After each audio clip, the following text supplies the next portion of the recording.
Alright guys, I'm here to give you your Extreme Rules predictions. Um, this show, I don't really feel like it looks good, but I think this could have been more extreme. It didn't really feel like that they had extreme stipulations. Um, I think like there was some matches that are on this show that could have been Extreme Rules matches, and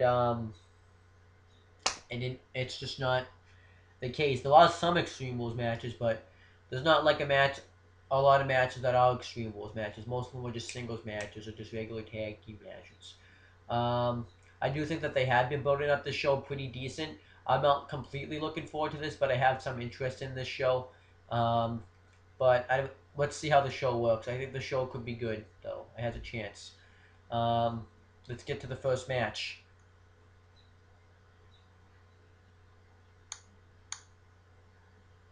All right, so I'm not going to talk about the pre-show between Hornswoggle and El Torito. I really don't care about that feud, and I don't care about the match. It's just not going to help anyone get over. It just is a comedy feud. Um, I'm going to get to the first match. It's going to be Jack Swagger with Zeb Coulter versus Rob Van Dam, you can call him RVD if you want, versus Cesaro with Paul Heyman inside. And it's going to be an elimination triple threat match. I'm interested in this feud. RVD was just thrown in there this week for some reason. I don't really think they needed to throw in RVD in there. I think they could have had him do his own thing, um, and just have Swagger and Cesaro, but they didn't do that, which is fine though. I think the match could be good. Um, yeah, but I do like the stuff that they've been doing with Cesaro and Swagger, and I guess the LVD does have a connection in this feud because he did turn down um,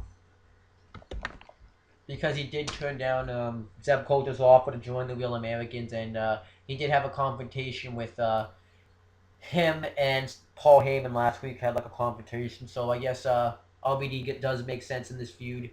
This match is going to be very good though. Cesaro and LVD and Swagger too. He's a decent worker himself, so I think they can all work this match really well. Um, I predict that Cesaro is going to win this match.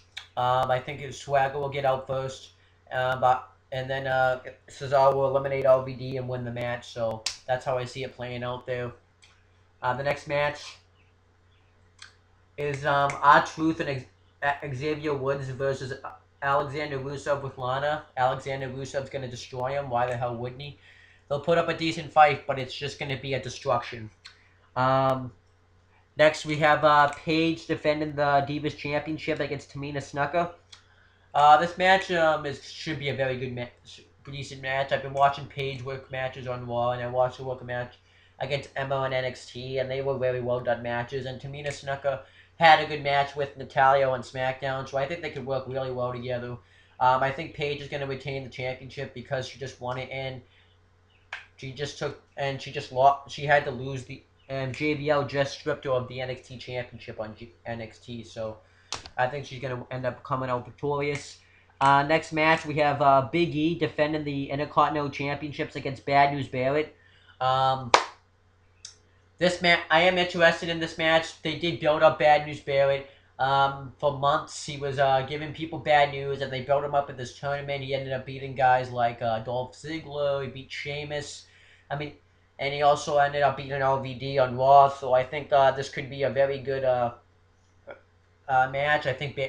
match. And build up kind of because of the tournament.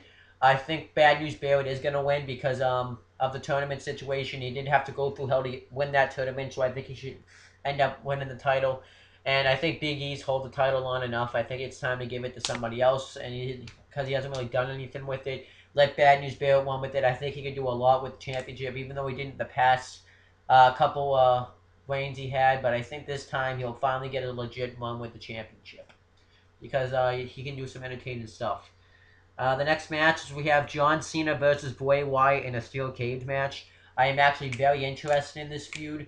Bray Wyatt's been great in this feud.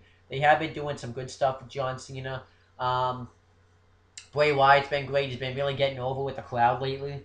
He's got the whole world in his hands. He's got the little bitty babies in his hand. That kind of stuff. So I think that's gonna help him a lot. Um, And John Cena, he's still getting in John Cena's head. I see, and as for this match, I see Bray Wyatt winning this time. I see like somehow the Wyatt family is gonna end up in it because the match is obvious, the cage is obviously there, so they can't interfere. But they obviously are going to interfere. So I, Harper and Rowan, members of the Wyatt family, Luke Harper and Eric Rowan. So I think Bray Wyatt's gonna end up winning by interference, and then it's gonna lead to another match or whatever the next pay per view is. And then we got the next match. It's Daniel Bryan defending his WWE World Heavyweight Championship against Kane in an Extreme Rules match. I'm so glad that Kane is finally a monster again and he's not corporate Kane no more. I'm really happy about that. I'm really kind of interested in this feud. Everybody isn't because they keep trying to do stuff with Kane. I'm just happy to see Kane back to his old ways and not corporate no more. Um, as for the winner, I see Daniel Bryan retaining by a shock. I see Daniel Bryan shockingly winning this match, and afterwards Kane will beat the crap out of him because I don't think the feud will be over. Daniel Bryan will win by a roll up or something, and then Kane will just continue to beat the shit out of him, and then they'll go on to have another match at the next pay per view where Daniel Bryan will prevail there. Or maybe afterwards he'll choke slam Bryan or something, and then kidnap his wife Brie Bella. So I see stuff like that happen, and then I think we have the main event.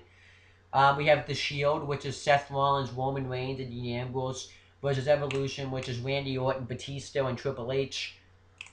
I'm surprised this is the match. I'm actually surprised it doesn't have a stipulation. Maybe they'll add a stipulation on the show. But if they don't, I guess it's going to be still a good 6-man tag team match because the Shield always has good 6-man tag team matches. I like this feud. I like the babyface one of the Shield. I like that they were working for Triple H for so long and then they finally turned their back on him. I really like that. As for the winners, I say the Shield win. This should be a match to put the Shield over. I think this should be that the Evolution puts the Shield over and helps the Shield become even bigger. That would be good stuff. So those are my predictions. I'm going to repeat them to you again.